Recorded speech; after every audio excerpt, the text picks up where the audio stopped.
Hello കൂട്ടുകാരെ, 5 പാർട്ടുകളുള്ള ഒരു കുഞ്ഞി കഥയുമായി ഞാൻ വീണ്ടും എത്തി കേട്ടോ.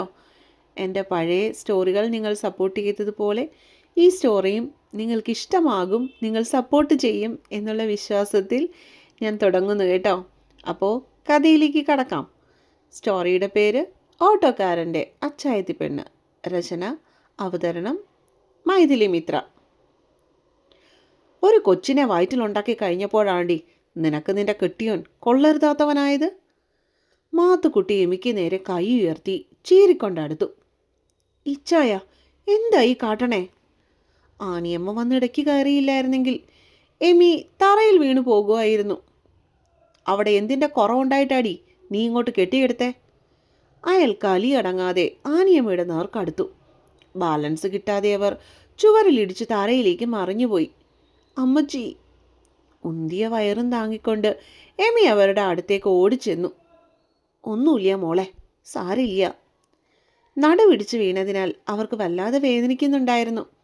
എങ്കിലും കൈകളും നിലത്ത് കുത്തി ആനിയമ്മ എണീക്കാനൊരു ശ്രമം നടത്തി. എണീക്കമ്മച്ചി. അയ്യോ, വല്ലൊന്നും പറ്റിയോ? അവരെ പിടിച്ചെഴുന്നേൽപ്പിക്കാൻ ശ്രമിക്കുന്നതിനിടെ എമി ഏങ്ങിക്കൊണ്ട് കരയുന്നുണ്ടായിരുന്നു. എന്നെ പിടിക്കണ്ടാടി, ഞാൻ എണീറ്റോളാം. അവളുടെ കൈകൾ തട്ടി മാറ്റി ആനി ചുവരിൽ പിടിച്ചുകൊണ്ട് പതിയെ എഴുന്നേറ്റ് നിന്നു. വീർത്തുന്തിയ വയറും താങ്ങിക്കൊണ്ട് എമി ഏങ്ങി ഏങ്ങി കരഞ്ഞു. വല്ലാതെ നോവുന്നുണ്ടായിരുന്നു പെണ്ണിന്. സ്വന്തം നിസ്സഹായ അവസ്ഥ അവളെ ചുട്ടുപൊള്ളിച്ചു. ജീവിതം അവസാനിപ്പിച്ചാലോ എന്ന ആലോചന അവളിൽ മുളച്ചു പൊന്തിയെങ്കിലും വയറ്റിൽ കിടക്കുന്ന കുരുന്നിനെ ഓർത്തപ്പോൾ മനസ്സ് വല്ലാതെ പിടഞ്ഞു.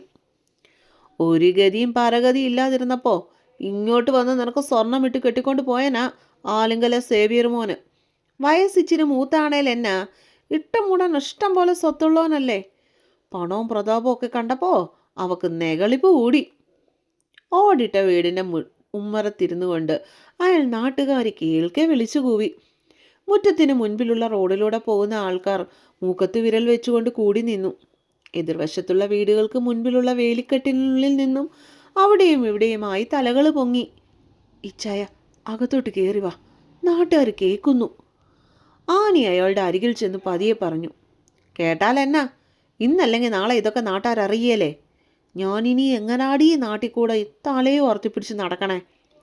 കലിപ്പ് തീരാതെ മാത്തുക്കുട്ടി പിന്നെയും എന്തൊക്കെയോ വിളിച്ചു പോകുന്നുണ്ടായിരുന്നു. പെണ്ണിന് അത്രയും ദണ്ണം ഉണ്ടായിട്ടല്ലേ അവൾ ഇങ്ങോട്ട് പോന്നേ. നമ്മളല്ലാതെ അവൾക്ക് വേറെ ആരാ തുണയായിട്ടുള്ളേ? ആശ്വസിപ്പിക്കാനായി ആനിയോട്ടൊരു ശ്രമം നടത്തിയെങ്കിലും അയാളെ അത് തെല്ലുവേശിയില്ല. അവക്കടയൊരു ദണ്ണം. ഇളയതൊരുത്തിയും കൂടെ ഈ വീട്ടിലുണ്ടെന്ന് ഓർത്തിരുന്നെങ്കിൽ അവൾ ഇങ്ങോട്ട് കുറ്റിയും പറിച്ചുകൊണ്ട് പോരത്തില്ലായിരുന്നല്ലോ. നാൻസിയുടെ പഠിപ്പിനെ ആര് നോക്കുവെന്നാ അമ്മച്ചി മോളും കൂടെ കരുതുന്നേ? ഉമ്മറത്ത് നിന്ന് എഴുന്നേറ്റ് മാത്തുക്കുട്ടി അകത്തുള്ള കുഞ്ഞു ഹാളിലേക്ക് കയറി. എമിയെ വീണ്ടും അയാൾ എന്തെങ്കിലും ചെയ്യുമോ എന്ന പേടിയിൽ ആനിയമ്മ മാത്തുക്കുട്ടിയുടെ പിറകെ കൂടി. വന്നത് വന്നു. നാളെ വെളുപ്പിനെ ഇവിടുന്ന് ഇറങ്ങിക്കോണം. വല്ലവൻ്റെ വീട്ടിൽ ചെന്നാ അടങ്ങി ഒതുങ്ങി നിൽക്കാൻ ആദ്യം പഠിക്കണം. നിന്റെ അമ്മച്ചിയുടെ വളർത്തുദോഷം, അല്ലാതെ എന്തു പറയാനാ? തിന്നത് എല്ലിനകത്ത് കുത്തിക്കയറുമ്പോൾ നിന്നെപ്പോലുള്ളതിനൊക്കെ ഇങ്ങനെ പലതും തോന്നും. അതങ്ങനെയാ, വല്ലോൻ്റെയും കൊച്ചിൻ്റെ അപ്പനാവേണ്ടി വന്ന് എന്നെ പറഞ്ഞാൽ മതിയല്ലോ. ഹാരിയെ രൂക്ഷമായിട്ടൊന്ന് നോക്കിയിട്ട് അകത്തുള്ള ചായപ്പിലേക്ക് അയാൾ ശരവേഗത്തിൽ നടന്നു. അമ്മച്ചി, ജനിച്ചപ്പോഴേ എങ്ങനെ അങ്ങ് ഇല്ലാണ്ടാക്കിയാൽ പോരായിരുന്നോ? എന്തിനാ ഇങ്ങനെ? പൂർണ്ണ ഗർഭിണിയായ മകളുടെ നിലവിളി കണ്ടുകൊണ്ട് നിൽക്കാൻ അവർക്കും ആവതില്ലായിരുന്നു. പൊന്നുമോളെ, വയറ്റി കിടക്കുന്ന കൊച്ചിനേലും ഓർത്ത് നീ കരയാതെ. എമ്മിയെ ചേർത്ത് പിടിച്ചുകൊണ്ട് അവരും വിതുമ്പിപ്പോയി. വയ്യമ്മച്ചി, അവിടെ ഒട്ടും പറ്റാത്തോണ്ടാ ഞാൻ ഇങ്ങോട്ട് പോന്നേ. എന്നെക്കൊണ്ട് പറ്റത്തില്ല ആ വീട്ടിൽ ഇനി നിൽക്കാൻ. ഇവിടെ നിന്നും കൂടെ ഇറക്കി വിട്ടാൽ ഞാൻ ഏതെങ്കിലും പുഴയിൽ ചാടേണ്ടി വരും. ആനിയമ്മ അവളെ ഭയത്തോടെ നോക്കി. അറിവായപ്പോൾ തൊട്ടേ സങ്കടം വന്നാൽ അത് അടക്കി പിടിച്ച് ജീവിച്ചവളാണ്. വീട്ടുകാരുടെ സന്തോഷത്തിന് വേണ്ടി എന്തും ചെയ്യുന്നവൾ. ഇപ്പോൾ എത്ര നൊമ്പരം ഉണ്ടായിട്ടാവും അവളിങ്ങനെ വന്നു നിന്ന് കരയുന്നതെന്ന് അവർ മനസ്സിലോർത്തു. 3 വർഷത്തെ ദാമ്പത്യം തൻ്റെ കുഞ്ഞ് നരകിച്ച് തീർക്കുമായിരുന്നോ? ആനിയമ്മയ്ക്ക് ആലോചിക്കും തോറും തല ചൂട് പിടിക്കുന്നത് പോലെ തോന്നി. മാത്തുക്കുട്ടിയോട് ഉള്ളിൽ അമർഷം തോന്നിയെങ്കിലും അവരത് പേടിയോടെ മനസ്സിൽ അടക്കി പിടിച്ചു. എമിയുടെ സ്വന്തം അപ്പനായിരുന്നേ അയാൾ ഇങ്ങനെ ചെയ്യുമോ എന്നൊരു സങ്കടം അവരിൽ ഉരുവായി. ഇല്ല, മാത്തുക്കുട്ടി ഒരിക്കലും ഇങ്ങനെ ചെയ്യില്ല. എമയുടെ സ്ഥാനത്ത് നാൻസി ആയിരുന്നേ അയാൾ അവളെ എന്നും ചേർത്ത് പിടിക്കാനേ ശ്രമിക്കുകയുള്ളൂ. അവരുടെ മാതൃഹൃദയം തേങ്ങി. പെറ്റ വയറിൻ്റെ വേദന രണ്ടാനച്ഛൻ എങ്ങനെ അറിയാനാ? അവളെയും പിടിച്ചുകൊണ്ട് കുമ്മായ മടർന്നു വീഴാൻ തുടങ്ങിയ ഹാളിലെ ഭിത്തിയിലേക്ക് ആനിയമ്മ ചാഞ്ഞിരുന്നു. പെരുവഴിയിൽ തനിച്ചായി പോയ ഉറ്റവരും ഇല്ലാത്ത ഒരു കുരുന്നിൻ്റെ അവസ്ഥയായിരുന്നു എമിക്കപ്പോൾ. ഒരോട്ടോയുടെ ഇരമ്പൽ ശബ്ദം കാതിൽ തുളച്ച് കയറിയപ്പോഴാണ് അവൾ കണ്ണുകൾ തുറങ്ങുന്നത്. തൻ്റെ കുഞ്ഞു മുറിയിലെ കട്ടിലാണ് കിടക്കുന്നതെന്ന് അവൾ അറിഞ്ഞു. ചുവരിലെ ക്ലോക്കിലേക്ക് നോക്കിയപ്പോൾ സമയം 3 മണി കഴിഞ്ഞിരുന്നു. അമ്മയുടെ മടിയിൽ കിടന്നുറങ്ങിപ്പോയി. വർഷങ്ങൾക്ക് ശേഷം എല്ലാം മറന്നൊരു ഉറക്കം. ഉറക്കത്തിനിടയിൽ കട്ടിലിൽ വന്ന് കിടന്നതുപോലും തനിക്ക് ഓർമ്മയില്ല. ഭിത്തിയും കഴിഞ്ഞ് ഒരു വേലിക്കക്കെട്ടിനപ്പുറത്തു നിന്നും വീണ്ടും വീണ്ടും വണ്ടിയുടെ ഇരമ്പൽ കേട്ടു. ഒരു പ്രതിഷേധമായിരുന്നത്, അവൻ്റെ സങ്കടങ്ങളായിരുന്നു. ഒരിക്കൽ ആ വണ്ടി ശബ്ദം തൻ്റെ ഹൃദയതാളം തെറ്റിച്ചതാണെന്ന് എമി ഓർത്തു. സഹിക്കാൻ വയ്യാതെ അവൾ മിഴികൾ ഇറുക്കി അടച്ചു. കണ്ണടയ്ക്കുമ്പോൾ മികവോടെ തെളിഞ്ഞു നിൽക്കുന്ന ആ മുഖം മനസ്സിലേക്ക് ആവാഹിക്കാൻ ശ്രമിച്ചു. കഴിഞ്ഞ 3 വർഷങ്ങൾ തന്നെ ജീവിക്കാൻ പ്രേരിപ്പിച്ച ശക്തി, കടുത്ത വേദനയിലും മാനസിക സംഘർഷത്തിലും പിടിച്ചു നിൽക്കാൻ തന്നെ തോന്നിപ്പിച്ച വ്യക്തി, തൻ്റെ ജീവൻ, തൻ്റെ പ്രാണൻ, തൻ്റെ പ്രണയം, ഇപ്പോഴും തന്നെ ഓർത്തോണ്ട് ജീവിതം ജീവിച്ചു തീർക്കുന്നവൻ. എത്രയൊക്കെ മറന്നെന്ന് നടിച്ചാലും ആ ഓർമ്മകളിലാണ് തൻ്റെ ജീവിതമെന്ന് ആർക്കും അറിയില്ലല്ലോ. താൻ വന്നത് അറിഞ്ഞു കാണും. അതിൻ്റെയാണ് ഈ ഒച്ചപ്പാട്. തനിക്കായി ആ കണ്ണുകൾ ഇപ്പോൾ തൻ്റെ മുറിയുടെ കുഞ്ഞു ജനാലയിലേക്ക് പാറി വീഴുന്നുണ്ടാവാം. ഒരിക്കൽ തങ്ങൾ പ്രണയം കൈമാറിയപ്പോൾ സാക്ഷിയായ അടഞ്ഞുകിടന്ന ജനാലകളെ കട്ടിലിൽ നിന്നുകൊണ്ട് തന്നെ അവൾ കണ്ണുകൾ വിടർത്തി നോക്കിപ്പോയി. ആദ്യമായിട്ട് കാണുന്ന എന്ന പോലെ ഓർമ്മകൾ ഹൃദയത്തിലേക്കൊരു വേലിയേറ്റം സൃഷ്ടിച്ചപ്പോൾ അവൾക്കൊന്ന് അവനെ കാണുവാൻ തോന്നി. ആ നെഞ്ചിലെ ചൂടിൽ ചേർന്ന് നിന്ന് പൊട്ടിക്കരയാൻ അവൾ കൊതിച്ചു. പഴയതുപോലെ അവൻ്റെ ഒരു സ്നേഹചുംബനം നെറുകയിൽ വാങ്ങാൻ അതിയായി ആഗ്രഹിച്ചു പോയി പെണ്ണവൾ. കുഞ്ഞോളെ എന്നുള്ള വിളി ഒരു വട്ടം കൂടി വിളിച്ചു കേൾക്കാൻ കാതുകൾ കൂർപ്പിച്ചു. പൊടുന്നനെ കഴുത്തിൽ കിടന്ന മിന്നിൻ്റെ തണുപ്പറിഞ്ഞവൾ ആ നിമിഷം കൊതിയോടെ ആഗ്രഹിച്ചതൊക്കെ തട്ടിത്തെറിപ്പിച്ചുകൊണ്ട് അവളുടെ മനസ്സ് ദൂരേക്ക് പാഞ്ഞു. അവൻ എത്തിപ്പെടാനാവാത്തത്ര ദൂരത്തിൽ. ഭൂതകാലത്തിൻ്റെ മാധുര്യമൂറും നീരാളിപ്പിടുത്തത്തിൽ നിന്നും രക്ഷപ്പെട്ട് ഓടിപ്പോകുവാൻ എമിയുടെ മനസ്സ് മന്ത്രിച്ചു. ആ ചിന്ത മനസ്സിൽ വന്നപ്പോൾ തന്നെ മിഴികളിൽ കണ്ണീരിന് പകരം ചോര പൊടിഞ്ഞു. ഭാഗ്യദോഷി. അതെ, തനിക്ക് ഭാഗ്യമില്ല. ജനിച്ചപ്പോൾ തൊട്ട് ഇഷ്ടമുള്ളതെല്ലാം വിട്ടുകൊടുക്കാൻ വിധിക്കപ്പെട്ടവൾ ഇന്നും അങ്ങനെ തന്നെയാണ്. ഒന്നിനും മാറ്റം വന്നിട്ടില്ല. മാറുന്നതൊക്കെയും താൻ മാത്രമല്ലേ? എണീക്കാൻ തോന്നിയില്ല. വല്ലാത്ത തലവേദന തോന്നി എമിക്ക്. തലയിണയിൽ മുഖം ഉയർത്തി അങ്ങനെ തന്നെ കിടന്നവൾ. പുറത്തേക്ക് പോയാൽ ആരെയും അഭിമുഖീകരിക്കാനുള്ള ശക്തിയില്ല. വീണ്ടും അപ്പൻ്റെ വായിന്ന് ചീത്ത കേൾക്കാനുള്ള ധൈര്യവും ഇല്ല. അവൾ വീണ്ടും ചുറ്റിനും കാതോർത്തു. ഇല്ല, ഇപ്പോൾ വണ്ടിയുടെ ശബ്ദം കേൾക്കുന്നില്ല. പോയി കാണും. പോകട്ടെ. ഇനി തൻ്റെ ഈ നശിച്ച ജീവിതത്തിലേക്ക് വരാതിരിക്കട്ടെ. വരാനൊട്ട് താൻ ഒരിക്കലും സമ്മതിക്കേയില്ല. മനസ്സിൽ പല പ്രതിജ്ഞകളും അവൾ എടുത്തു. പക്ഷേ അപ്പോഴും നിറഞ്ഞൊഴുകുന്ന മിഴികളിൽ അവനോടുള്ള പ്രണയം കത്തി നിൽക്കുന്നത് എമി അറിയുന്നുണ്ടായിരുന്നില്ല.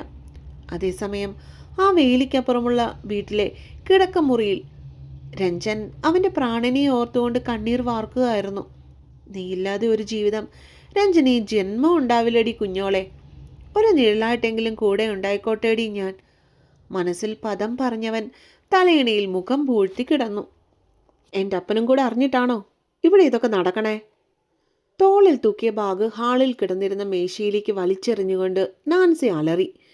അടുക്കളയിലെ തടിബെഞ്ചിലിരിഞ്ഞുകൊണ്ട് ചായ കുടിച്ചുകൊണ്ടിരുന്ന എമി അനീതിയുടെ ദേഷ്യം കണ്ട് ഭയന്ന് എഴുന്നേറ്റ് നിന്നുപോയി. എന്താ നാൻസി, നിനക്കെന്താ പറ്റിയേ? അടുക്കള വാതിൽക്കൽ ഇരുന്ന് രാത്രിയിലേക്കുള്ള കപ്പ വെട്ടി കഴുകുകയായിരുന്ന ആനിയമ്മ മകളുടെ ഒച്ചപ്പാട് കണ്ട് കാര്യമറിയാതെ നെറ്റിച്ചുളിച്ചു. ഇനി എന്ത് പറ്റാനാ? പറ്റേണ്ടതെല്ലാം പറ്റിയില്ലേ? പല്ലിറുമിക്കൊണ്ട് എമിയെ നോക്കിക്കൊണ്ടായിരുന്നു നാൻസിയുടെ ആ സംസാരം. നീ കാര്യം പറഞ്ഞാലല്ലേ ഞങ്ങൾക്ക് മനസ്സിലാവുള്ളൂ. എന്താന്ന് വെച്ചാൽ ഒന്ന് തെളിച്ച് പറവേണേ. തുണ്ടം കണ്ടിച്ച് കഴുകി വൃത്തിയാക്കിയ കപ്പക്കഷ്ണങ്ങൾ ഒരു പാത്രത്തിലാക്കി ആനിയമ്മ അതുമായി അടുക്കളയിലേക്ക് വന്നു. നനഞ്ഞ കൈയൊന്ന് നെറ്റിയുടെ ഇരുവശങ്ങളിലുമായി തുടച്ചുകൊണ്ട് സ്റ്റീൽ പാത്രത്തിൽ മൂടി വെച്ചിരുന്ന ചായ ഗ്ലാസ്സിലേക്ക് പകർത്തി അടുക്കളയിലേക്ക് നോട്ടമെറിഞ്ഞു നിൽക്കുന്ന നാൻസിക്ക് നേരെ നീട്ടി. ഇനിയിപ്പോൾ എന്തു പറയാനാ? ഞാൻ ഇനി കോളേജിൽ പോണില്ല. നാട്ടുകാരുടെ ചോദ്യങ്ങൾക്ക് ഉത്തരം പറഞ്ഞു മടുത്തു. ഗ്ലാസ് കയ്യിലേക്ക് വാങ്ങിക്കൊണ്ട് ഹാളിൽ കിടന്ന ഒരു നരച്ച പ്ലാസ്റ്റിക് കസേരയിലായി അവൾ ഇരുന്നു.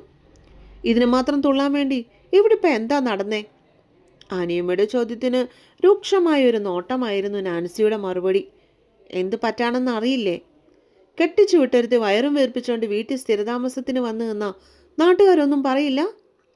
നാൻസിയുടെ പുച്ഛം നിറഞ്ഞ വാക്കുകൾ കൂരമ്പുകളായി എമിയുടെ നെഞ്ചിലാണ് ചെന്ന് തറച്ചത്. അവൾ ദയനീയമായി അമ്മയൊന്ന് നോക്കി. നാട്ടുകാർ പറയുന്നതിനാണോ കുറ്റം? കെട്ടിക്കയറി ചെല്ലുന്ന വീട്ടിൽ എന്തേലും കുഞ്ഞു പ്രശ്നം ഉണ്ടായ മിന്നു കെട്ടിയാനോ ഉപേക്ഷിച്ച് വരുവാണോ സാധാരണ പെണ്ണുങ്ങൾ ചെയ്യേണ്ടത്? അതിന് ഓച്ചാരം പാടാൻ കൂട്ടിന് അമ്മയും ബെസ്റ്റ്. എമി വീട്ടിൽ തിരിച്ചെത്തിയതിൻ്റെ എല്ലാ പ്രതിഷേധവും അവളുടെ വാക്കുകളിൽ വ്യക്തമായി പ്രകടമായിരുന്നു. അവൾക്കവിടെ കുഞ്ഞു പ്രശ്നം ഉണ്ടായെന്ന് നീ എങ്ങനെ അറിഞ്ഞു? നാട്ടുകാർ പറയുന്നത് കേട്ട് തുള്ളുന്നതിന് പകരം നീ നിന്റെ ചേച്ചിയോടൊന്ന് ചോദിച്ചു മനസ്സിലാക്കാൻ ശ്രമിച്ചോ ഇത്രയും നേരമായിട്ടും? ആനിയമ്മയ്ക്ക് വല്ലാത്ത സങ്കടം തോന്നി. പൂർണ്ണ ഗർഭിണിയായ മൂത്ത മകളെ വീണ്ടും വീണ്ടും കുത്തി നോവിക്കുന്നത് കണ്ടപ്പോൾ അവരുടെ പെറ്റ വയറ് നൊന്തു. സേവ്യർ ഇച്ചായൻ ചേച്ചിയെ പൊന്നുപോലെ നോക്കുന്നതെന്ന് ആ കരക്കാർക്ക് എല്ലാവർക്കും അറിയാം. കെട്ടിക്കയറി ചെല്ലുന്ന വീട്ടിലെങ്ങനെ പല പ്രശ്നങ്ങളും ഉണ്ടാവും. അഹങ്കാരം ഒന്ന് കുറച്ചിട്ട് അടക്കോ ഒതുക്കോ ഉണ്ടാക്കി വെള്ളച്ചാദ്യം കടിച്ചു തൂങ്ങിയ ആലെങ്കിൽ നിൽക്കാൻ പറ പൊന്നു മോളോട്. അല്ലെങ്കിൽ ഈ പുന്നാര മോള് കാരണം നാളെ എനിക്കൊരു നല്ല കല്യാണാലോചന പോലും വരില്ല. അമ്മച്ചി അതോർത്താ നന്ന്. ഇത്രയും മുഖത്ത് നോക്കി പറഞ്ഞിട്ട് തുള്ളിക്കൊണ്ട് സ്വന്തം മുറിയിലേക്ക് പോകുന്ന അനിയത്തിയെ ഒട്ടൊരു നൊമ്പരത്തോടെ നോക്കിയിരുന്നവൾ സ്വാർത്ഥയാണെന്നറിയാമെങ്കിലും നാൻസി അപ്പോൾ പറഞ്ഞതൊക്കെയും അവളുടെ സങ്കടങ്ങളെ പടുകുഴിയിലേക്ക് ആഴ്ത്താൻ പോന്നവയായിരുന്നു. നിസ്സഹായത എമിയെ ശ്വാസം മുട്ടിച്ചു. കണ്ണീർ വാർത്തുകൊണ്ട് കരി പിടിച്ച അടുക്കള ഭിത്തിയിലേക്ക് ഒരു താങ്ങിന എന്ന വണ്ണം ചാരിയിരുന്നു. പ്രസവം വരെ ഇതൊക്കെ സഹിച്ചേ പറ്റുമോളെ, അല്ലാതെ അമ്മച്ചി എന്ത് ചെയ്യാനാ? എമിയെ ചേർത്ത് പിടിച്ചുകൊണ്ട് അവൾ കരികിലായി ഇരിക്കുമ്പോൾ അവരുടെ കണ്ണുകൾ നിറഞ്ഞു തൂവുന്നുണ്ടായിരുന്നു. ആദ്യ ഭർത്താവിൻ്റെ ഓർമ്മകൾ ആനിയമ്മയുടെ മനസ്സിലേക്ക് പൊടുന്നതിനെ ഒരു വേലിയേറ്റം സൃഷ്ടിച്ചു.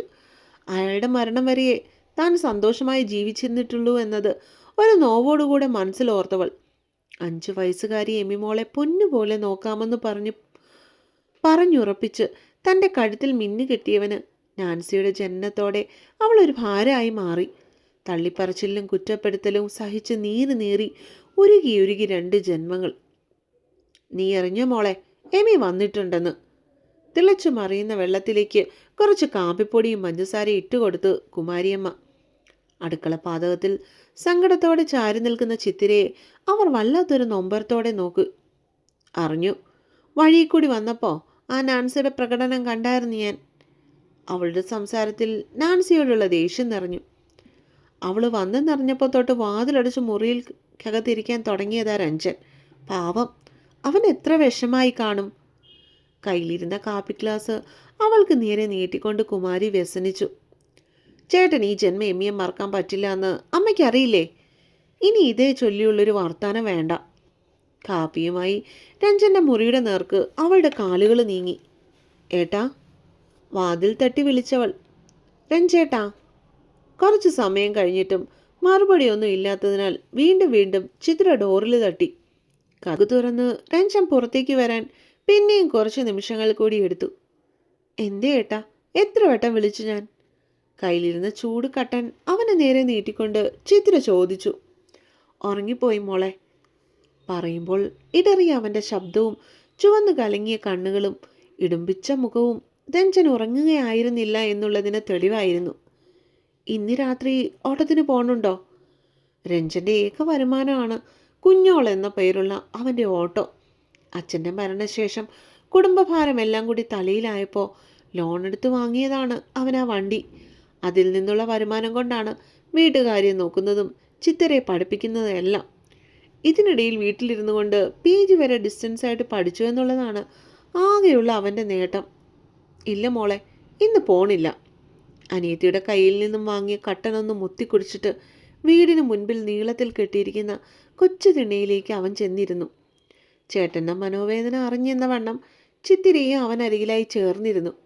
കട്ടൻ കുടിക്കുന്നതിനിടയിൽ പല പ്രാവശ്യം ആ കണ്ണുകൾ വേദനയോടെ അരയാൽ പൊക്കമുള്ള വേലിക്കട്ടിന് മുകളിലൂടെ എമിയുടെ വീട്ടുമുറ്റത്തിന് പാറി വീഴുന്നത് കണ്ടപ്പോൾ ചിത്തിരയുടെ മനസ്സും വല്ലാതെ നൊമ്പരപ്പെട്ടു. നാളെ രാവിലെ ഇറങ്ങി പൊക്കോളാനാ അയാൾ പറഞ്ഞിരിക്കുന്നെ. രഞ്ജൻ്റെ തോളിലേക്ക് ചാരിയിരുന്നു കൊണ്ട് അവൾ പതിയെ പറഞ്ഞു. അവൾക്കവിടെ ഒട്ടും പറ്റാതായോണ്ടാ വന്നേന്ന്. ഇപ്പോൾ എമിയെ ഒന്ന് കാണണം. കണ്ണും കുഴിഞ്ഞ് മെലിഞ്ഞൊരു പരുവായിട്ടുണ്ട്. അതിനും ഒരു മൂളിച്ചയായിരുന്നു രഞ്ജൻ്റെ മറുപടി. രഞ്ജേട്ടാ, നാളെ അവളെ അയാൾ ഇറക്കി വിട്ടാലോ? വേദനയോടെ അവൾ ആ സംസാരം പകുതിയിൽ നിർത്തി. ഏയ്, അങ്ങനെയൊന്നും ഉണ്ടാവില്ലടി. അല്ലേട്ടാ, അയാൾ പറഞ്ഞ പോലെ ചെയ്യും. എനിക്ക് പേടിയാവുക. ഭയത്തോടെ അവൻ്റെ തോളിലേക്ക് ഒന്നുകൂടെ ചേർന്നിരുന്നു പെണ്ണ്. നീ പേടിക്കണ്ട, നമ്മളൊക്കെ ഇല്ല. ചിത്തിരയെ ആശ്വസിപ്പിക്കാൻ എന്ന വണ്ണം പറഞ്ഞുകൊണ്ടവൻ അവളുടെ നെറുകയിൽ പല പ്രാവശ്യം ചുണ്ടുകൾ ചേർത്തു. അയാളൊരു ഏട്ടാ, കാളികളെ വിൽക്കുന്ന പോലെയല്ലേ എമിയെ അയാൾ കെട്ടിച്ചു വിട്ടെ. അതും അവളെക്കാട്ടിലും 10-20 വയസ്സ് മൂത്ത ഒരുത്തനെ. അവളെ വിറ്റുകിട്ടിയ കാശുകൊണ്ടല്ലേ അപ്പനും അനിയത്തി ഇപ്പോഴും സൂചിച്ച് ജീവിക്കുന്നേ. എന്നിട്ടും അവൾക്കൊരു ദുഃഖമുണ്ടായപ്പോൾ പാവം ഒറ്റയ്ക്ക്. ഇടറിക്കൊണ്ട് പറഞ്ഞു തുടങ്ങിയ വാക്കുകൾ അവസാനമായപ്പോഴേക്കും ഏങ്ങലടി മൂലം മുറിഞ്ഞു പോയിരുന്നു. ചിത്തിരയുടെ സങ്കടം അവന് മനസ്സിലാക്കാൻ പറ്റുമായിരുന്നു. എമി അവളുടെ ബാല്യകാല സുഹൃത്താണ്. പോരാത്തതിന് ഒരേ ക്ലാസ്സും. ഇടപൊട്ടാത്ത ആ സൗഹൃദം എപ്പോഴും ഒട്ടൊരു കുശുമ്പോടി കൂടി മാത്രമേ താനും നോക്കി നിന്നിട്ടുള്ളൂ. കരയാതടാ, നമുക്കെന്തേലും വഴി കാണാം. അത് പറയുമ്പോഴും രഞ്ജൻ്റെ കണ്ണുകൾ പ്രതീക്ഷയോടെ വീണ്ടും ആ വീടിൻ്റെ മുറ്റത്തേക്ക് ആർത്തിയോടെ പാറി വീണു. ഒടുവിൽ കാണാൻ കൊതിച്ചതെന്തോ കണ്ടുകിട്ടാത്തതിൻ്റെ വിഷമത്താൽ ഒട്ടൊരു നൊമ്പരത്തോടെ ആ മിഴികൾ അവിടെ നിന്നും പിൻവാങ്ങി. അതേസമയം ഇരുട്ട് പരന്ന തൻ്റെ കുഞ്ഞു മുറിയുടെ ജനാലയിലൂടെ തനിക്കായി തിരയുന്ന കണ്ണുകളിലെ പ്രണയത്തെ നോക്കിക്കാണുന്ന തിരക്കിലായിരുന്നു രഞ്ജൻ്റെ കുഞ്ഞോള്.